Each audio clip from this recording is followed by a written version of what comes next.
കമ്മട്ടിപ്പാടം പുല്ലേപ്പടി ഞങ്ങളുടെ തൊട്ടടുത്ത സ്ഥലമാണ് കമ്മട്ടിപ്പാടം. അപ്പോൾ റെയിൽവേ ട്രാക്ക് ഈ എറണാകുളം നോർത്തിൽ നിന്ന് സൗത്തിലേക്കുള്ള ട്രാക്ക് നേരെ വരുന്നു. പിന്നെ നോർത്തിൽ നിന്നും ഈ കോട്ടയം ഭാഗത്തേക്ക് പോകുന്ന ഒരു ട്രാക്ക് ഇങ്ങനെ പോകും. അതുപോലെ സൗത്ത് റെയിൽവേ സ്റ്റേഷനിൽ നിന്ന് കോട്ടയം ഭാഗത്തേക്ക് പോകുന്നൊരു ട്രാക്ക് ഇങ്ങനെ പോകും.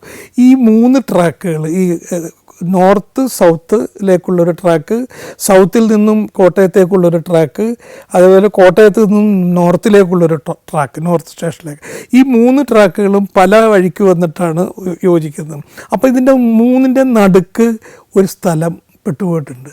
അതാണ് കമ്മട്ടിപ്പാടം എന്ന് പറയുന്നത്.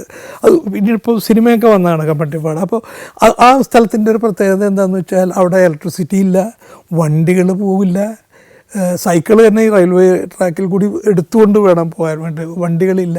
അവിടെ ആളുകൾക്ക് രോഗം വന്നാൽ ചുമന്നുകൊണ്ട് ഇപ്പുറത്ത് വന്നിട്ട് വേണം കൊണ്ടുപോകാൻ. അങ്ങനെ ഈ എല്ലാ വശവും റെയിൽ കൊണ്ട് ഒരു ദ്വീപായി പോയൊരു സ്ഥലമാണ് കമ്മട്ടിപ്പാടം.